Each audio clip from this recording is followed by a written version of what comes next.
So let's talk about what not to do in late summer. Thanks for joining me again. And this is the time of the year where we're really concerned about how our bees are doing. A lot is going on, a lot is happening.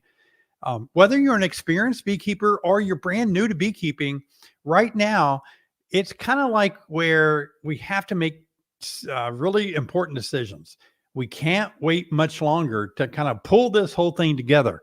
You know, maybe if you've had a failing queen, maybe if you've had frames that weren't quite drawn out yet, maybe if you've had the mite levels that you can't control, you've always had a few more nice summer days to get things kind of, shored up.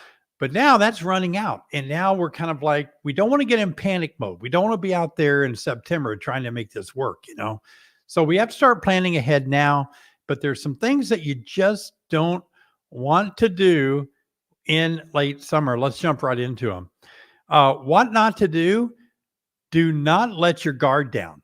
And that's the thing that I find that's easiest to do because, in the spring, when you start your nucleus or you start your new package, you're pumped and excited, or you're overwintered your colony and you're making a split and it's spring outside, everything's blooming, you're happy, the bees are happy, and your guard is up. I mean, you're like, okay, I need to do this, I need to do that, I want to make sure this is done correctly. And you're on guard. You're following the protocols to keep your bees healthy, and it's kind of fun. And you get into late spring, early summer, still fun because, you're watching them expand, they're drawing out the comb, and it's awesome.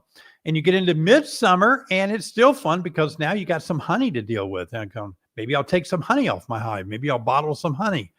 But the time that we don't want to let our guard down is now. It's when we get into late summer. And let's face it, there may be some of us who have had a lot of work that we did all summer long in our hives, and we're exhausted. We might be a little tired. We're kind of growing weary of, oh boy, I got to go out there and inspect my bees again, and it's just like, I've done this all the way since spring, and now I'm going to just take a break and maybe not do as much as I normally do with my bees. And you might let your guard down. You might say, well, a month ago they were fine, so I think they're still fine. A month ago, my mite levels were low, so I'm going to trust that my mite levels are still low. It's really easy to let your guard down, but we need to keep our guard up. Don't let it down. You need to keep inspecting your bees about every 2 weeks. Get in there, see how they're doing. And you need to start managing your frames and your boxes, getting them configured properly. Only got a few more weeks for them to work things out, being prepared for winter. And then you can't let your guard down now when it comes to small hive beetle and small hive beetle and Varoa destructor. Right now, the mites are going to be really expanding quite rapidly, as are the beetles. The beetles love this hot weather, small hive beetle. So if it's hot where you're at, beetles are really expanding fast. And of course, with more generations of bees that we have, the more reproductive the mites are as well. And so we have to keep controlling the mites and the beetles, and we need to constantly evaluate our queen. Now, you might be in love with your queen because she's been in there all year maybe, and you don't want to see her go, but maybe you're starting to recognize that she's failing a little bit. Well, this is the time to do something about it. So let's talk more specifically about what we're going to do by not letting our guard down. What not to do: do not avoid feeding your bees. Now, it's easy to go in there, and some of you may have a lot of honey. You might see that the bees have brought in a lot of resources, and you might still be kind of in a nectar flow where you live, and it's okay. If you are, then let the bees keep bringing that nectar flow in. Keep filling up honey supers or fortifying the honey in your brood area. Let them do that. Feel good about it. But if you're not in a dearth yet, it's coming, and it's going to happen real soon. And so when you get into this time of dearth, that's the time that you can't let your guard down when it comes to feeding. Got to feed your bees. Feed them, feed them, feed them, feed them. I want you to avoid the entrance feeder. Now, if you're brand new to my channel, or if you're brand new to beekeeping, you may have been introduced to the entrance feeder. And that might be something that somebody told you that's handy to use. When I started beekeeping, everybody used that. And so I think when I started, there was just the entrance feeder and the frame feeders that we would use. So right now, it's not a good idea to use those entrance feeders because the entrance feeders can start robbing. The entrance feeders are the little feeders that slide into the gap, the opening of your entrance, and a jars. They sit outside the hive, but the part of it goes inside the front, and you put a jar, like a canning jar full of sugar water. And if you do that, you're going to really entice robbing. So don't use the entrance feeders now. You need to feed from the top. Feeding from the top, the other robber bees aren't going to be able to notice that you're feeding your bees because all the sugar that you're giving them, the syrup is all, it's kind of like concealed behind the boxes and by the bees themselves. It's important for me that right now, I always feed 1-to-1. That's 1 part sugar, 1 part water, and I feed 1-to-1. And some people ask me, is that by volume or by weight? Well, it's not that critical to be that exact. Feel comfortable just taking, like if you wanted to make a gallon of it up, put half a gallon of hot water in your gallon jug out of the sink, and then fill it up the rest of the way with sugar and stir it up. That's going to get you pretty close to being 1-to-1. And if you feed bees 1-to-1 during this season where we're having this dearth, it will help stimulate the bees to feel like they have a nectar flow, and they will feed their queen more. She will notice that there's more nectar coming in, aka through your feeder from the top, 1-to-1, because 1-to-1 really is more like nectar itself. It's a real thin sugar water. And so they might hopefully start raising more brood this time of the year. That's going to be our bees of winter physiology. If you never heard me talk about this, please understand that the most important thing you can do in the fall is get your queen to lay a lot of brood, because that brood is going to hatch and become bees of winter physiology in the months of September and October. Now, some people wonder, what do you add to the sugar water that you feed? We add our additives, which is Honeybee Healthy, Amino Bee Booster, and Ultra Bee Pollen Substitute, a protein powder made for bees. And we do sell those. We do sell the additive packs, and we ship out so many of those every single day that so many of you get. But the additives, I feel, are a lot better alternative to pollen patties. Now, it's my personal opinion. I know I used to love pollen patties. That's all I ran forever. And then the small hive beetle became really a big problem. And as you know, small hive beetle can still be a problem when you give your bees patties. In the right conditions, small hive beetles can actually lay eggs in the patties, and they'll be up there eating those patties if you put them on top of your hive, and they'll explode. So rather than deal with pollen patties, I like to put the additives in the sugar water. So when the bees consume it, the small hive beetle just don't detect all that extra protein and smell of the pollen patty or the protein powder that's in the sugar water. And so by adding it to the sugar water, in the picture here, you can see it's concealed and it doesn't attract small hive beetle. And then some people might ask, well, what about 2-to-1? Because maybe you've read in some of the literature, and I used to promote this, a couple of decades ago. That's all I knew. And that is, you put 2 parts sugar to 1 part water to make it more syrupy, more thicker of sugar. And because that's your way of building up the stored resources in your hive going into winter. But since I don't do that, I don't need stored resources for winter because I use my winter bee kind boards in the winter. I prefer to feed them 1-to-1 to stimulate brood production for bees of winter physiology. And then another thing that we don't want to do in the late summer like this, we don't want to start a robbing frenzy.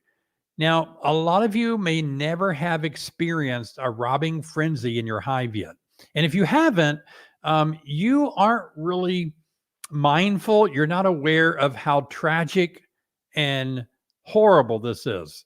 When bees from another colony, maybe if you've got more than one colony, you might have a strong colony trying to rob out another colony this time of the year during a dearth prior to winter. And if you've never seen that, when it happens to you, you will feel defenseless. You will feel hopeless because you will try everything to stop it. You'll smoke them. You'll you'll spray them with water with the water hose. You'll put a wet sheet over it, but you can't stop the robbing. And so what you need to do, if you haven't already, you need to get a robbing screen on the property. If you've got 2 hives, get 2 robber screens. These robber screens are going to be such a great tool for you to have to not only stop robbing, but to also prevent it from happening by putting them on before you even start seeing robbing occur. But one of the ways, like I said, that you can actually cause robbing is to try to feed your bees with an entrance feeder. The robber bees will detect the smell of the sugar water out front of the hive. They'll make their way into the hive, and in several minutes flat, they'll go back and tell their hive what they found, and then they'll come, and within 15 or 20 minutes, you can have a whole super bee robbed out. You can even have a hive that can perish because they'll fight and the queen can be killed. And some of the bees that are left will just go back to the robbing hive, their hive. So be careful about robbing. Also, right now, some of you may be harvesting your honey. Yay! And it's fun to put it in bottles and enjoy honey after all that hard work. But just remember, those are called wet supers. After you extract the honey out of it, they're still kind of wet. You know, they don't have a lot of honey still down in the cells. They just have a little bit on the wall. We call that a wet super. These wet supers, a lot of beekeepers will put them outdoors to let the bees clean them up, get all the honey off of it. And the bees will. They'll actually make them dry. However, if you do that anywhere close to your bees, then that's going to attract robbers to those frames, those wet super frames. And those robbers will then spread out a little bit, and they'll actually go and find your hive. So when bees give a waggle dance, sometimes they're not always accurate. They can be several meters, several yards off. And so when they have a waggle dance indication of where they're supposed to go to that, let's say that wet super frame, but it's a misguided, misinformed waggle dance, then the actual foragers have to search a little bit. They don't know exactly where they were told to go to the exact point. They're close, but they're not there. I've read a lot of studies on this. And so what they'll do is they'll scout around the last, 3 or 10 yards. They'll just hover around and look for stuff. So if bees are attracted to wet supers and they're within 10 or 20 yards of a hive, those misguided foraging instructions are going to lead robbers right into your hive. So if you're going to put wet supers out to be cleaned up, my goodness, put them really far away from your hives, 100 yards or more. Oh gosh, yeah. You're going to thank me later. You really will. So don't make that mistake. Also, don't start a robbing frenzy by inspecting your hive too long. We open up the hive, we get kind of enamored, we get kind of attracted to what we're seeing. We get kind of like mesmerized by the bees. But remember, in a dirt, this can really be bad because they don't have anywhere to go for forage. And what they're going to be doing is going right to your hive that's open because some robbers are always scouting. They smelled it. Now they're going back, telling the rest of the hive what they found. And within minutes, you'll see bees flying. The way that you know that you've got robber bees that are flying around your hive that you're inspecting is that you really don't see many of your own bees flying around your box when it's open. Not many. You might see some, but most of the ones that are your bees will hover and go back into the entrance or go back down on the frames. The ones that are hovering in large numbers, that tells you those are robbers. You need to finish up quickly, put the hive back together again, and put a robber screen on the front. So be careful when you're doing your inspection. Always take an extra top cover. So when you take maybe a box off, like a honey super off to inspect your deep brood area, be sure and put a top cover and cover up that top the box, or some like burlap. Take something to cover up any open frames when you're doing your inspection during the fall or late summer. So try to protect any boxes that you're looking into. In fact, sometimes I think I've shown some videos where I take a sheet of burlap and I'll lay it across even my deep box, and I'll only expose maybe 5 frames at a time.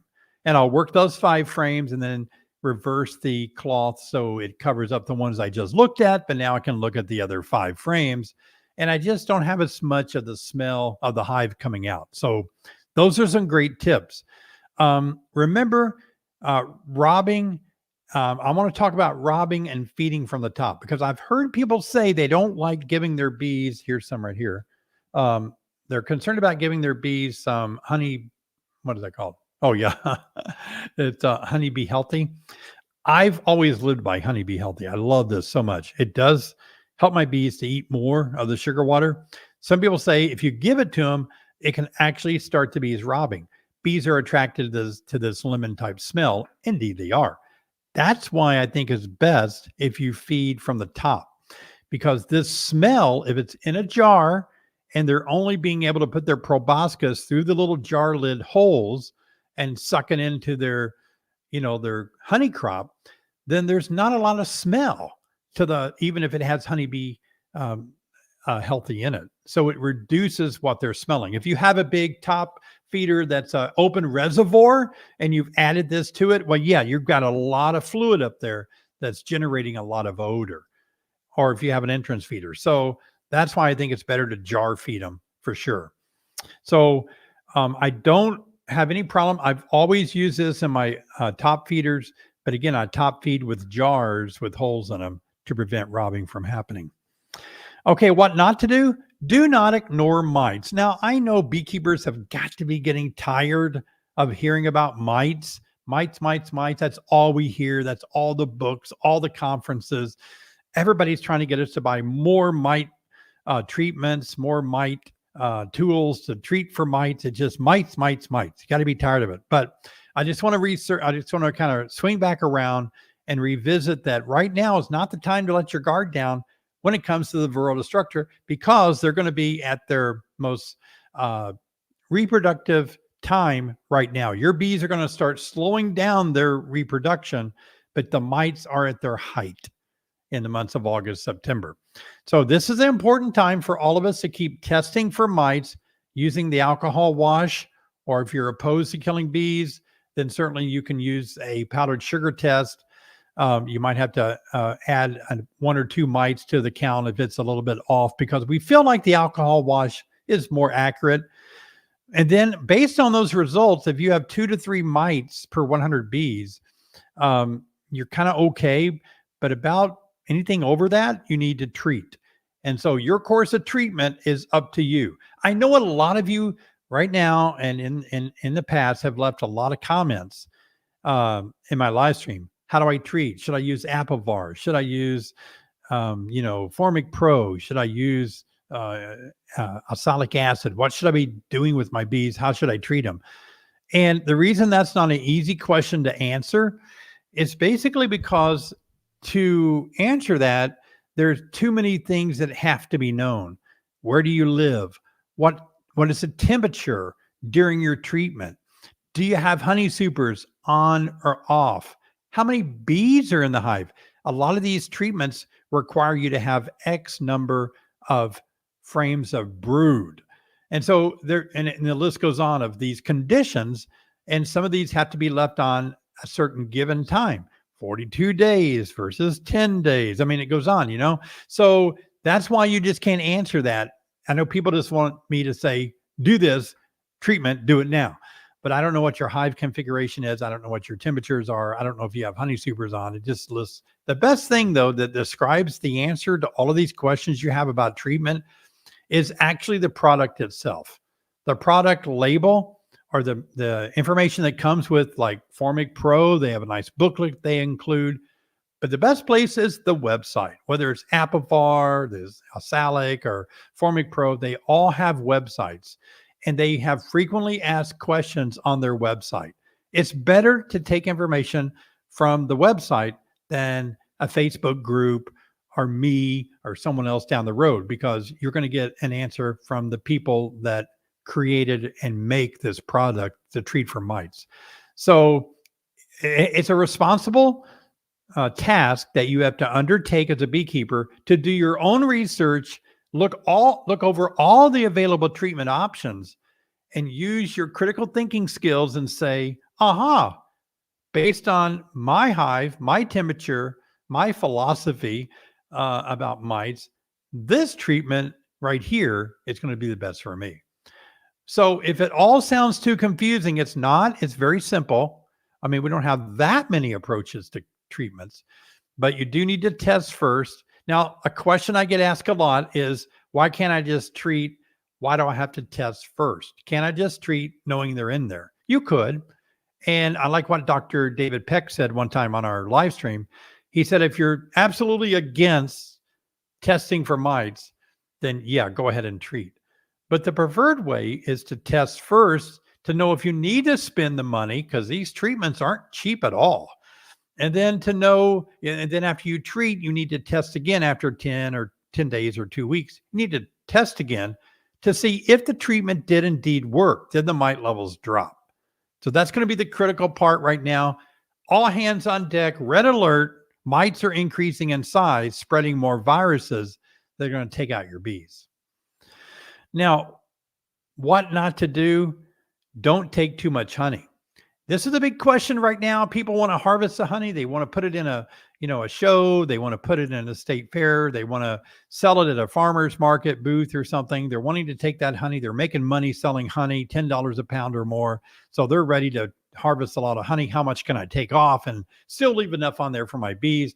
Again, this depends on your philosophy of overwintering your bees. I don't need as much honey on my hives anymore because I feed my bees my winter bee kinds all winter. So I can actually take all my honey off of the supers anyway. And I wouldn't have to have a super on there. I usually don't do that. I mean, I do on some, but most of them I overwinter with a honey super, a medium frame honey super on there. All 10 frames are capped over just to give them a little insurance. And then I also feed them. But in your situation, how much do you leave on? It varies. If you're not going to feed your bees in the winter and you have a harsh winter, you're going to need 70 to 80 pounds of honey. That's either honey that we find in the brood nest area, like the top deep brood box, in addition to the medium super that you're going to leave above that. So you got to leave them some food for sure. But you can always choose to feed your bees in the winter. And my gracious, we've sold so many winter bee kinds to the beekeeping community. It's unbelievable this year. But I think by watching my videos, you'll see that feeding bees in the winter really does help their survival drastically. Another question I get asked is, what about partially filled honey supers?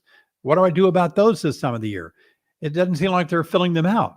You know what? They're probably not going to. I used to always think, oh, the fall flow of my goldenrod and everything, they'll bring all that honey in. They'll completely fill up my honey supers. I would say 1 out of 10 years that's happened. So it's kind of a gamble, really. It doesn't happen that often.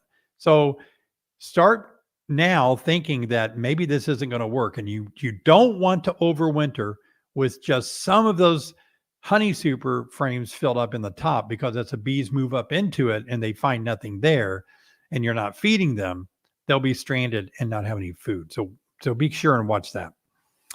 And finally, I want to share what not to do. Do not quit. Hang on. Now listen, I know you're probably pumped and excited. We're only we're at the end of August, almost into September now. And I know you're probably thinking, I'll never quit. I love bees so much. I love beekeeping. I love everything to do with beekeeping. I'll never quit. Okay, good for you. That might be the case, but I assure you that if you start experiencing some losses, some frustration's going to come about. In other words, if you're not ready, you think you're ready, but you're not ready for winter, you go into winter making mistakes that you don't know you're making. And then you come out of winter with dead colonies, it's easy to quit. People oftentimes say, I don't know what I did wrong. I fed them. They didn't have many mites. I don't know what I did wrong. And so if you're new to beekeeping, sometimes you do go through your first winter, you do lose your hives, and you don't know what you did wrong. But if you stay in the game long enough, I assure you, if you stay in the game up to 5 years, that 5-year mark is when things will be that aha moment for you. Oh, now I know why My bees died last winter. I have so many people that are a part of my Bee Team 6 mentorship program. And so many of them say to me, wow, now I know why I lost my bees last year. And this year I'm making changes so that doesn't happen again. And so the first year is pretty risky, but don't quit. If you lose your bees this winter, you've got drawn comb, you've got a lot more experience under your belt, and you've got your equipment paid for and all. Got to get back in there. So don't give up if things don't go well in the winter. I know some of you may be frustrated too, because maybe summer was real frustrating to you. Maybe you just had too many ups and downs, more downs than ups. Maybe you didn't have any mentors. Maybe you felt like you just spent way too much money trying to, keep your beekeeping hobby going. And but don't give up. Like I said, I'm here to help you on Wednesday or Thursday night, and I have a mentorship program. I have online classes. So if you feel like you don't have any mentors, you got a friend in me. So I don't want you to give up. Don't want you to give up. All right. Well, I hope that's helpful on understanding what you should not be doing. Don't do these things in late summer, and just 3 weeks away from fall, things will be changing as well. All right. So just want to remind you that we are going to have a giveaway in just a little bit, a real cool giveaway. Hey, Tony, good to have Tony became a member of my YouTube channel. Appreciate that. My YouTube channel, I have a Nectar Novice Nectar Novice membership, and I also have an Beak Squad Ambassador membership. You can join my YouTube channel and donate monthly just to support the cause, and I appreciate that. Over 100 of you do that, so that's very kind of you. Always at the below my videos, you'll see a join button that says join, and that's for membership. And as always, you can subscribe. Subscribing doesn't cost you anything. Subscribing now or while you're watching one of my videos will help you to be notified each time that I work really hard making videos. You'll want to see the new one. I've made 2 or 3 that I'm editing now that I'm really excited about. Did you see the last one I made where I showed how I mow and weed eat around my hives and how that one hive just got so upset? If you didn't see that, you got to watch that video. And I did a cool video last night filming outdoors, what bees look like at night. That's a lot of good videos. So be sure and subscribe. I appreciate it. Hey, before we get into, hey, there's Leah and hi, Papa, Nana. Nana's not here. Sherry's still traveling. Hi, Vera. Hi, Leah. Good to see you guys. My daughter-in-law and my granddaughter. So thanks for watching and thanks for your donation. Been noticing a lot of your donations coming in tonight, so I appreciate all of those so much. Thank you guys for supporting the cause. And before I get into the question time, let me go ahead and say that I'm going to be speaking in October at the Iowa Honey Producers Annual Meeting. That's going to be October 25th and 26th. And we've got some speakers along with me that you're familiar with, Randy Oliver and others, and Larry Connor. You know these speakers. They're all going to be there. This is a big deal. This is a big conference. And so if you want to join me for that conference, be sure and just go on, Google Iowa Honey Producers Association annual meeting. It's always a big whopping meeting. And I always like to promote the conferences that I'm speaking at. So hope you can be there. There's a link down below if you want to screenshot that and try to search for that and sign up. Love to see you there. All right, let me get my whistle a little bit wet, and then you can start hammering me with all these questions on beekeeping that you have. Hey, Paula, how long will robbing go on? How long is it safe to keep my hive robbing screen closed? I was 1 day too late. Well, the robbing screen, if you have the one that I'm thinking of that we sell, has the 2 little doors at the top. It's a plastic one. And you close it off. You don't want to keep that closed off very long because your bees need to fly in and out. But you can close it off for a day or 2. And that's about it. The drones and everybody else just need to fly and get out there and potty. Robbing will go on, unfortunately, if they're really persistent. They will not give up until it gets so cold they can't fly anymore. I know that's bad news. I really do. I wish it wasn't that way. But in the animal kingdom, animals need to bulk up for winter, whether they're bears or bees, and bees are in the animal kingdom. And what happens is that they just don't give up. They keep trying to rob out and get more honey. So unfortunately, you've got to keep policing your hives. Sometimes I've advised beekeepers, if they've only have one hive that won't stop getting robbed, to pick it up and take it somewhere else, take it 3 or 4 miles away. Hey, Louie, how are you? David, when do I stop my late summer feeding? And when should I start my fall feeding process? There's not a lot of difference between late summer and fall feeding, I don't think. What is that? Just 1 minute? It's just like, oh, look, it's late summer, and oh, wow, now it's fall. It's I know what you mean. I'm not making fun of your question, but I'm saying there's not much difference. It's kind of all the same. I have not started feeding all of my hives yet. I've started feeding a couple of them, but now it's time to do it. Right now for me, I live in Illinois. It's hot outside. The bees aren't flying. It's a dearth. I don't think there's a ton of stuff out there that bees can really get. Just where I live. So I need to start feeding them, but I'm probably going to wait another week or two, maybe get into September. And then I'll start feeding them hard as I can, 1-to-1 sugar water. I'm going to do specific kind of study to see, take a hive that doesn't have good brood right now and feed them a lot to see how much that increases their brood production. I've done it before and it's incredible. Hey, Eric, do you leave a super on for winter? You add a Burns feeder to the feed in winter. You pull that super in June or July to extract honey. Is that pure honey or sugar fed to them? Yeah. I always dedicate one super that is in addition to my 2 deeps that I don't harvest any of my honey from that super. That's for them. So my colonies, not all of them, but the ones that have supers on, if they have multiple supers, 2 deeps, and let's say 2 supers, their home is actually 2 deeps in that super.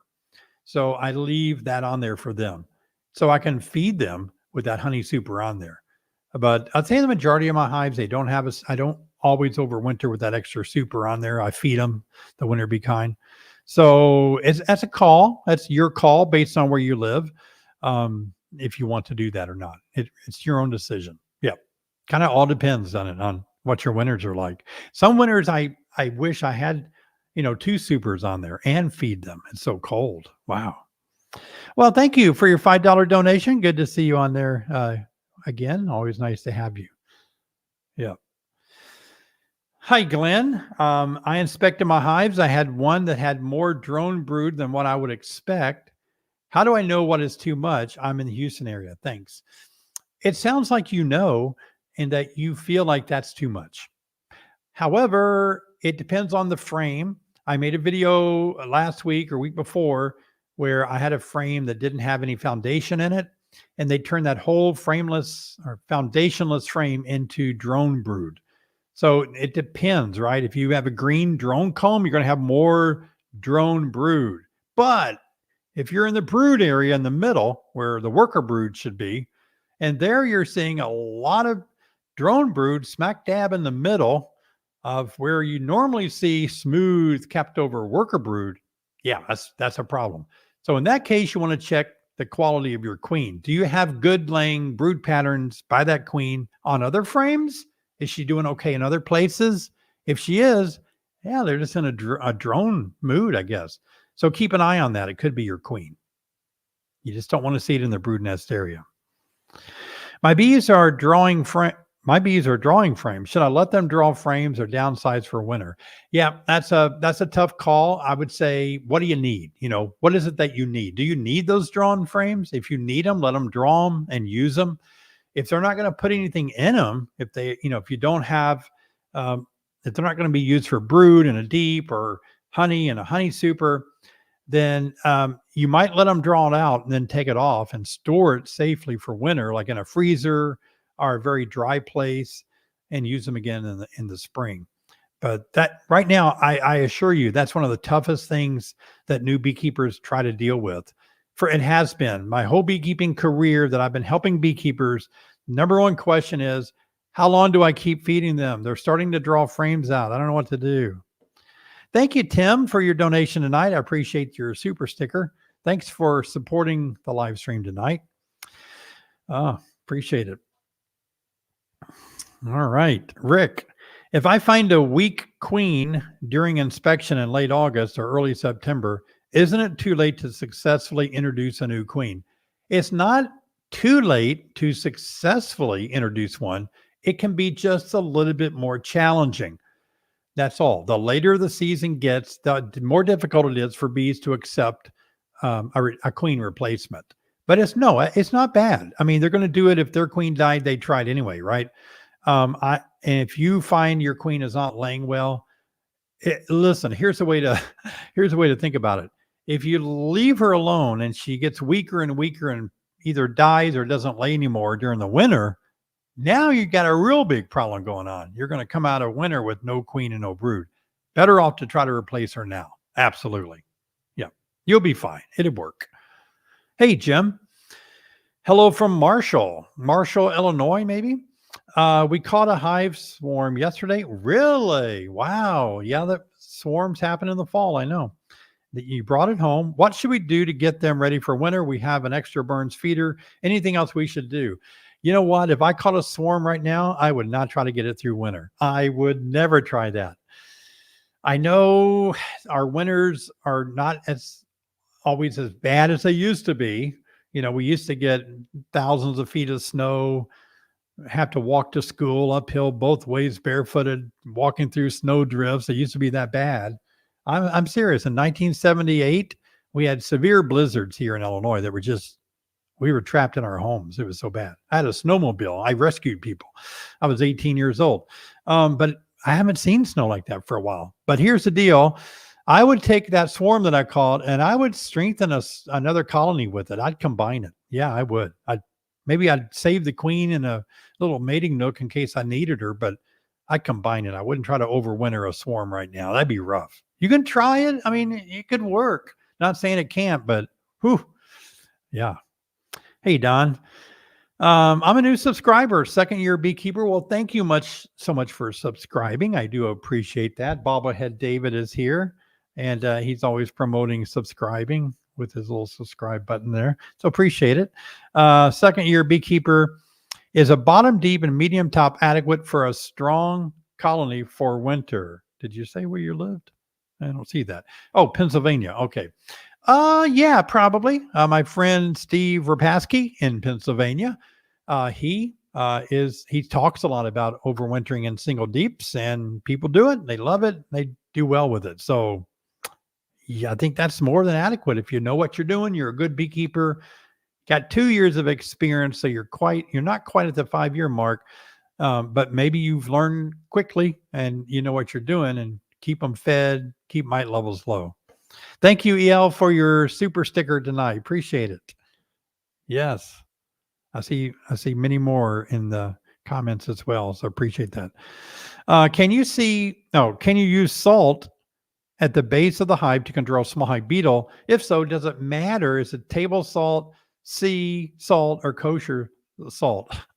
Okay. Yes, you can use it at the base of your hive. The bees aren't going to be down there doing anything much anyway. Here's the deal, though.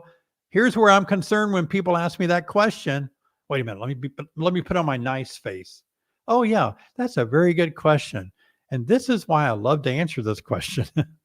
Because if we're only trying to kill the larvae of the small hive beetle that jump out of your hive to pupate in the ground, if we're only trying to kill them, then we're allowing the adult female beetles to lay eggs in the hive. She's the one making all the larvae jumping out and jumping into the salt. So if you're trying to kill them with salt only, you're behind the 8 ball. You got too many beetles inside your hive producing all the little beetle larvae jumping out. Now, if you're using it in combination of beetle traps, Swiffer sheets, every other thing that we can throw at beetles, if you're using salt in addition to that, it would help a little bit. Yeah.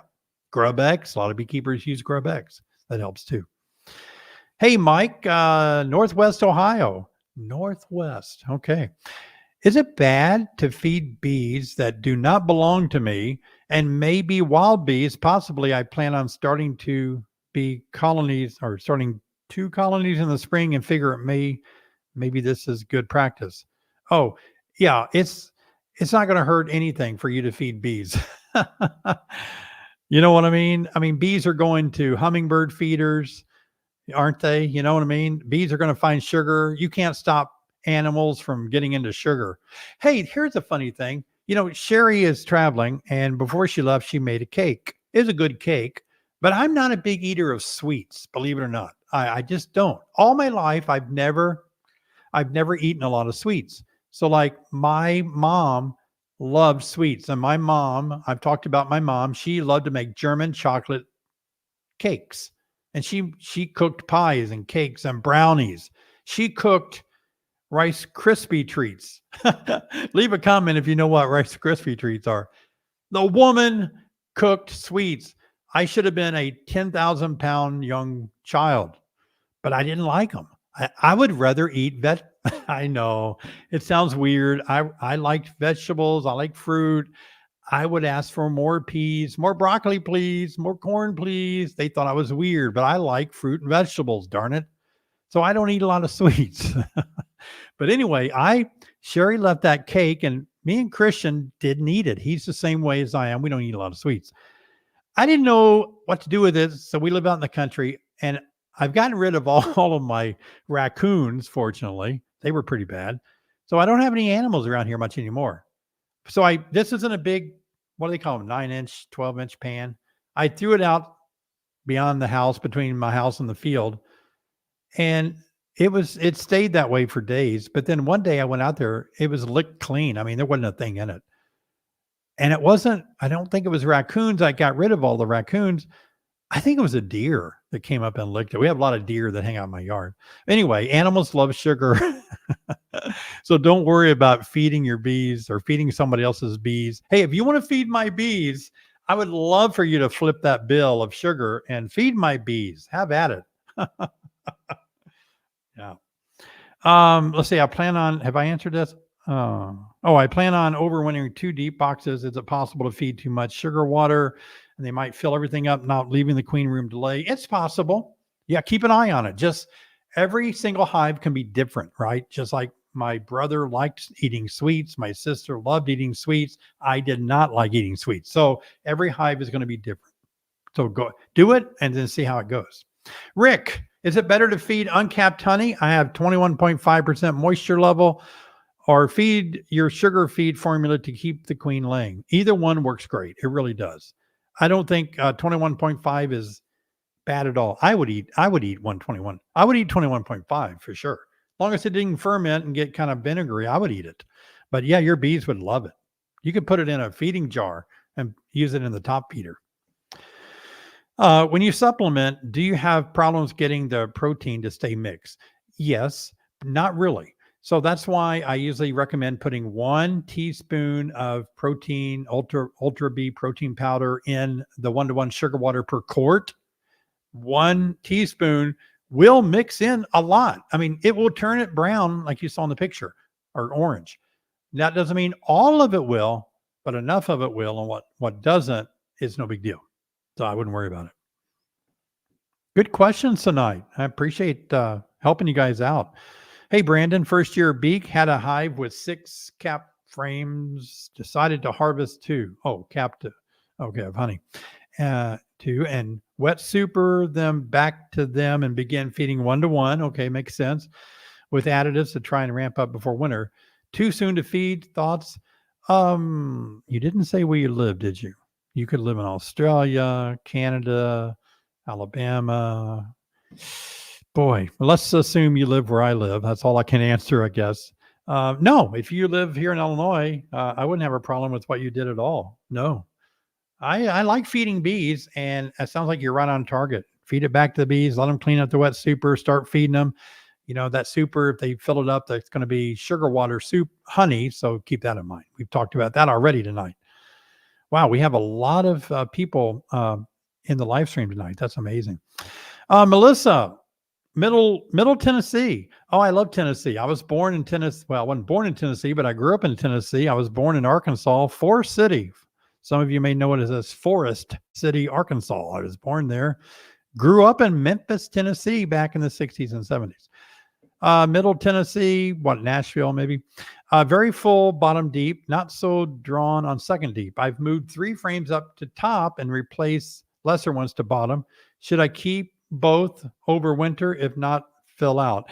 Yeah, this is a question, Melissa. I'm telling you what, this is a dilemma. And this is one of those things that you're going to get a lot of answers to. If you ask 10 beekeepers, you're going to get 10 answers on this one. Yeah, everybody has a different opinion. There's not really a right or wrong way to do it, but it's just some ways will work better than others. And it depends on your bees, what kind of mood they're in, your weather, your climate, whether you're feeding them or not. I think I would just try to start feeding them so much right now to try to get stuff drawn out or filled up. I've seen bees really do a good job when they're fed to draw out wax, even fill up stuff. Yeah, you can get them to fill up frames when you feed them. Feed them, Melissa. See what happens. Absolutely. Got our giveaway coming up. That's really going to be cool. And I'll take a few more questions and then we'll do our giveaway here in just a minute. I'm excited about this giveaway. You can see a little bit of it in the scene here. Jason Seward.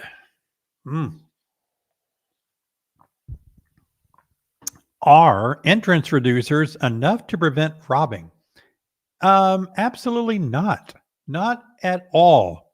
No way at all. They seem like they would help.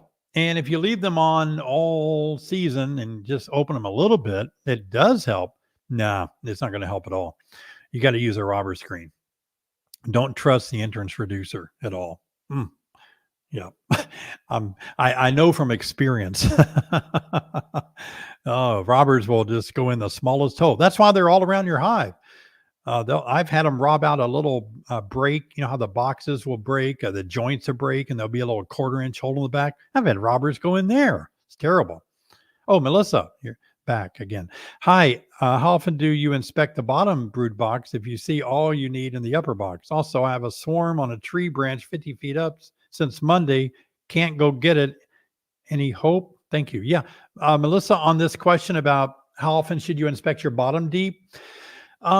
I get it. I'm a top deep. I get my information from my top deep too. Yeah, I really do. If I suspect something that is like my top deep doesn't give me enough information, then I'm going to go on my bottom deep. I got to go down there and find out what happened. I did an inspection. One of my recent videos, we did the bottom deep. Wasn't anything much to look at. Same thing we saw in the upper deep. It doesn't mean that you couldn't have a frame of American foul brood down there. I mean, that's always a chance that something could be on just one frame that's bad for your bees. But I get it. Especially this time of the year, I probably wouldn't get too excited during a dearth when robber bees would be wanting to get in there. I wouldn't be too excited about going that far down unless you have to. What was your other question? Oh, a swarm. 50 feet up in the tree is horrible for a beekeeper to try to get out. Other than a cherry picker, a lift, other than something like that, you just got to wave bye-bye. Don't risk life and limb to try to get that swarm out of that tree. Yeah. Now, it means your hives are healthy too. Yeah. All right, let's take maybe one more question, and then I'm going to talk about our giveaway tonight. I'm excited about the giveaway. Yeah. I have purchased your feeding additives, and when I refill jar, I see a lot of pollen substitute on the lid jar. I feel like it gets wasted. Any tips? Yes, I had that happen to me because sometimes it means I don't shake it enough. I don't use hot enough water. Somebody on here a couple of weeks ago left a tip. I forget which one it was. I think maybe in Sherry said, yeah, that's what we tell people. But it's like you put the water in first, right? And then you put the powder in next. Or was it vice versa? I don't remember. But one way that I did it one year that really worked well, and I have too many hives and I feed them too much now to do it, but I took my blender that I make milkshakes in and I don't make milkshakes anymore. I make smoothies, fruit smoothies, I guess, but you get older, you got to watch what you eat, I guess. But these blenders, and you put it in a food blender, put your sugar water in there, put your powder in there. My gosh, it's perfect. It blends it so well. If it does settle, you won't see hardly any after running it through the blender. All right, let's talk about one more. Okay, last question. Being observant, good for you. Oh yeah, you suggest Honey Bee Healthy. What are your thoughts on Honey Bee Healthy Plus with cedar additive? Oh yeah, if you're referring to the Honey Bee Healthy Plus that they make, I think it's great. I really do. Very good stuff. I like everything that they make.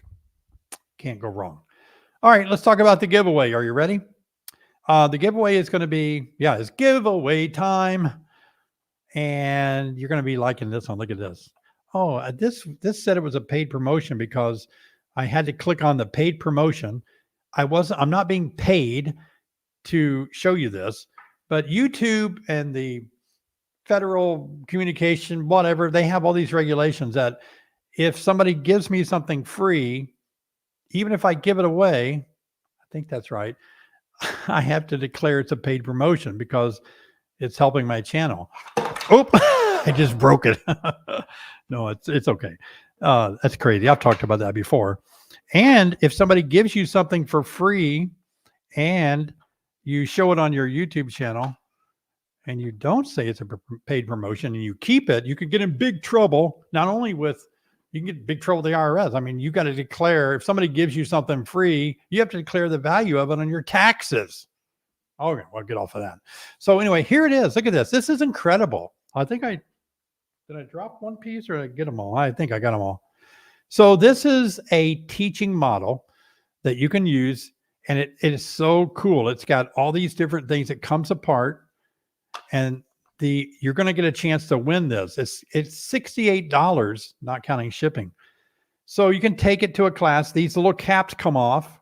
Matt, I met at EAS, he had a booth. See the egg down in there? Those of you that have trouble seeing eggs, well, there it is. How hard is that? Come on. And you can see pollen. This little cap's being opened up a little bit. I had a drone cap. It comes with a drone cap, but that must have been what I lost. And it comes with a bee. Also comes with, I'm going to drop this, but it comes with comes with a pupae down here. Maybe some bee bread or some pollen. There's an egg over here. Look at the egg down here. #kit for your chance to win this tonight. #kit. I am going to say that if you live someplace beyond the 48 states here in the U.S., we're going to have to send you something else. We can't ship this, probably due to the cost. We'll try, but don't be offended if we can't ship this to you if you live beyond, where we can ship stuff. So anyway, this is a nice giveaway today. I want to thank Matt at apiary.com for giving us one to give away on our live stream, and he gave me one to keep. So that's why I'm declaring this a paid promotion, and I'm going to take that off my taxes as not an expense, but a value income. I try to follow all the rules. I know a lot of people don't. I see people make videos and they don't declare stuff. And I'm thinking, holy cow, how are they going to lose their channel? Okay, well, anyway, #kit giveaway comes with a bee. Look at that, a bee that won't sting you too. So you can teach people. You can go to a class and pass this around. It's magnetic. That's why if you hold it wrong, the magnets will let go. But you can hold it together. It's magnetic. Each of these little pieces comes off like that. Isn't that the coolest thing? Oh my gosh. And look, they're all kind of bagged. There's a drone capping in there, kind of like a bullet brood there. So fun stuff. And again, I hope if you don't win this tonight, one of you are going to win, but I hope if you don't win this tonight that you'll go ahead and check out the website. Run that website across there again, Robbie. But I hope that you can go to Matt's website. I told him that you guys were going to bombard him with wanting one of these. And I said, can you handle it? So don't make me out to be a liar. If you don't win it tonight, go to his website and buy one of these. Okay. These are I wish I had these so much when I teach classes or go to school, when I did a lot of it in the past, try to explain stuff, hard to do. Okay, so let's go ahead and give that away. Let's see. Let's show that on screen. See how many. We'll take a few more seconds here. Let some of you just put in #kit for your chance to win this kit tonight.